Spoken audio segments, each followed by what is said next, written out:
പാലകൻ ഇന്ന് മെയ് മാസം 6-ാം തീയതി ബുധനാഴ്ച വിശുദ്ധ കുർബാനയുടെ വായന ലൂക്കയുടെ സുവിശേഷം 17-ാമത്തെ അധ്യായത്തിൽ 5 മുതൽ.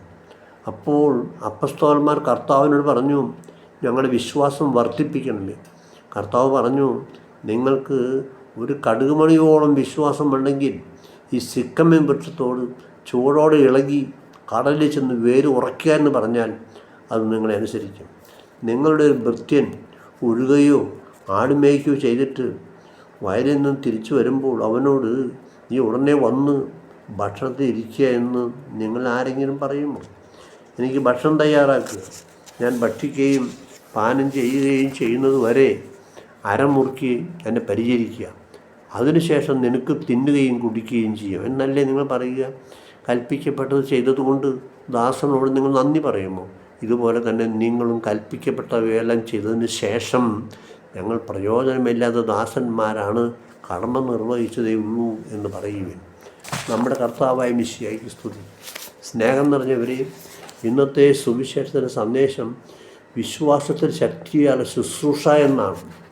കർത്താവിൻ്റെ സ്നേഹം എനിക്ക് ഉത്തേജനം നൽകുന്നു എന്ന് വിശുദ്ധ പൗലോസ് നമ്മെ അറിയിക്കുന്നുണ്ട്. എന്നെ കൂടാതെ നിങ്ങൾക്കൊന്നും ചെയ്യാൻ സാധ്യതയില്ലെന്ന് യോഹന്നാൻ സുവിശേഷനും പഠിപ്പിക്കുന്നുണ്ട്. വിശ്വാസത്തെ ശക്തിയാൽ ഊർജ്ജസ്വലരാകണം നമ്മൾ.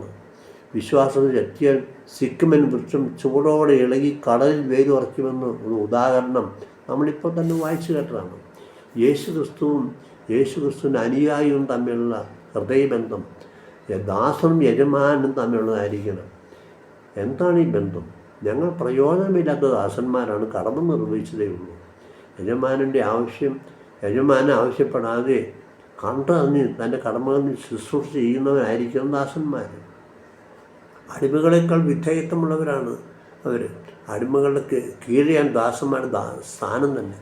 യജമാനൻ ചവച്ചിറക്കി എറിഞ്ഞു കളയുന്ന എല്ലിയും കഷണം വീഴുന്നത് കാത്തിരിക്കുന്ന നായയുടെ വില മാത്രമേ ദാസനുള്ളൂ. ഈ ദാസ്യ മനോഭാവമായിരിക്കണം യേശുവിൻ്റെ ദാസന്മാരും യേശുവും തമ്മിൽ ഉണ്ടായിരിക്കേണ്ടത്. യജമാനൻ്റെ സംരക്ഷണം ലഭിക്കുന്നത് തന്നെയാണ് ഏറ്റവും വലിയ പ്രതിഫലം.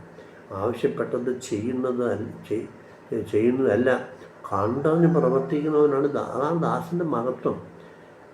പഞ്ചതന്ത്രത്തിൽ നിന്ന് ഈ ആശയത്തോട് ചേർന്ന് പോകുന്ന ചില നിർദ്ദേശങ്ങൾ പങ്കുവയ്ക്കുകയാണിപ്പോൾ.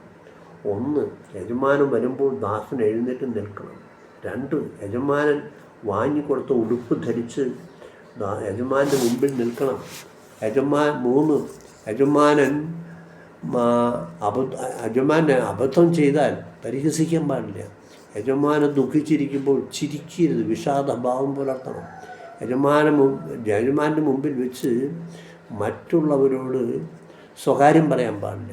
യജമാനൻ്റെ തീരുമാനങ്ങളെ പ്രശംസിക്കണം.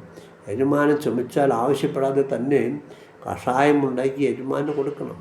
യജമാനൻ ചാരു കസേരയിൽ കിടക്കുമ്പോൾ കാൽവരയിൽ നഖം വെട്ടി കൊടുക്കണം. യജമാനൻ വിയർത്ത വിശറിയെടുത്ത് വീശി കൊടുക്കണം. യജമാൻ്റെ ശത്രു ദാസൻ്റെ ശത്രുവായിരിക്കണം. പ്രാചീന കാലത്ത് ഈ അനുഷ്ഠാനങ്ങൾ മനസ്സിലാക്കാൻ നമുക്ക് ബുദ്ധിമുട്ടാണെങ്കിലും ദാസ്യ മനോഭാവവും വിശ്വസ്തതയും ദാസൻ്റെ കൂടപ്പിറപ്പായിരിക്കണം.